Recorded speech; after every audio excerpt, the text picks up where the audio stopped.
Hello guys, in this video I'm going to show you how you can connect Voiceflow, my favorite bot building platform, to any large language model or AI of your choice and absolutely for free.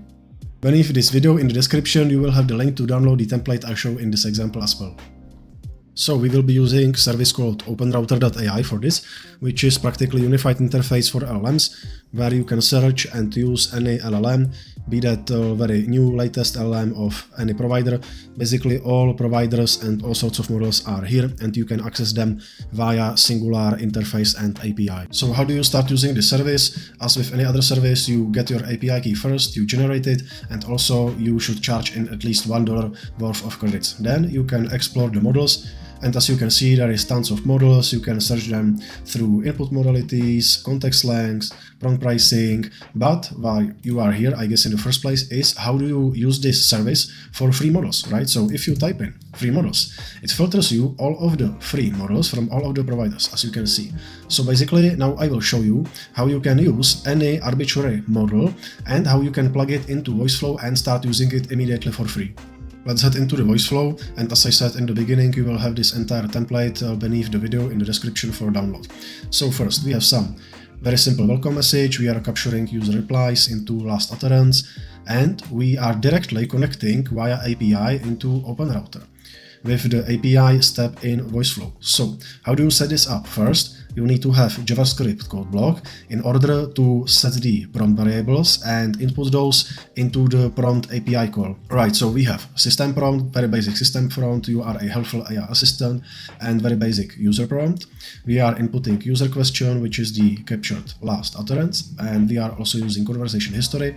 And the only task of the agent is to answer the user question based on the conversation history and its knowledge search results.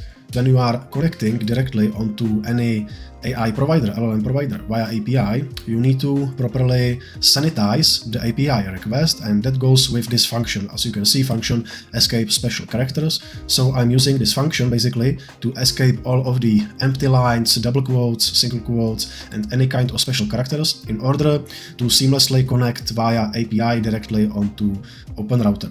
So first, you just use the API step, you have the CURL, bearer. In here, you should include your OpenRouter API key, which in this particular example, you should go into the settings and into the secrets, and over here you have OpenRouter_secret. You will fill this in, edit and input your API key, and then you have here this entire JSON body, and I will go parameter by parameter in order to explain to you basically what all things you can do with OpenRouter and how it benefits you so that you don't have to read through the entire documentation. So the most important parameter that we are going to cover is the models. This array enables you to enter up to 3 arbitrary models from OpenRouter, which are executed in fallback fashion, so that you don't have to implement any kind of fallback mechanism yourself, nor use the Voiceflow innate one. So if I would like to use a free model as well on top, so I would just go into the models, choose arbitrary model and copy the model ID, and I would just extend this array with another item like so, and now I have 2 models in succession that will be executed in the exact order as they are written in here in this array. So first would be triggered OpenAI O4 mini, and then if this provider and model would be down currently, this second provider and model would take over, and basically this would be used to generate the AI answer. And since you are here because you want to use free models, we will delete this first model in a row, and we would have only this first free model from Xiaomi. And as you can recognize clearly, free models have these postfix free in their model name, so that's how you can differentiate between free models and paid models in OpenRouter. You can also prioritize particular providers by including these attributes like sorting by throughput for highest throughput, of course, or if you want to prioritize latency or price, you can influence all of these. So I will include link to the official OpenRouter documentation down in the description of the video.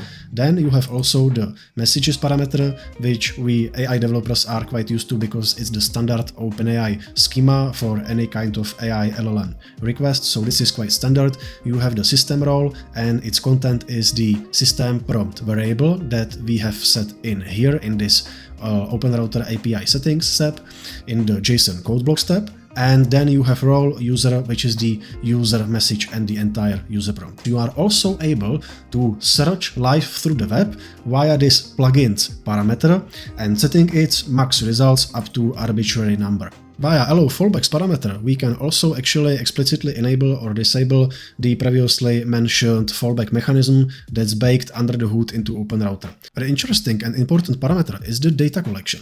When you explicitly set this as deny, you are automatically denying all of the providers, models, and API endpoints to store any kind of information and prompts that you are sending into OpenRouter. So I would strongly recommend this if you are building production-ready AI, chatbots, agents, or anything, to explicitly have this parameter as deny. So let's test that the actual OpenRouter API call is being established correctly and that the entire flow is working. So let's test the agent by typing in here some test message. I've prepared a query, for example, tell me something about Prague and where it lies. So now we should connect to the actual model from OpenRouter. Yeah, hello, Prague is capital, largest city of Czech Republic. So it seems that everything is working. And if I would like to check if the API call actually went through and how much did it cost, I can check in the OpenRouter settings in my own account. So by going to openrouter.ai and into your account, tap activity, you can see over here exactly the date and time and the actual provider and model that's being executed and the actual cost. And you can see that each and every request is absolutely for free and I'm not spending either any OpenRouter credits and also not any Voiceflow credits. So there you have it. Now you are able to call onto OpenRouter API and you are able to execute any kind of provider model, be that latest models or free models. Only downside of this approach is that you cannot directly stream into Voiceflow because you are limited thanks to the Voiceflow static messages, but you are able to circumvent this via actual extension, custom action, or nowadays it's called function. So if you want, you can type down into the comment if you would like for me into the next video show you exactly how to create this function and be able to stream directly from OpenRouter via your own proxy onto Voiceflow web chat UI.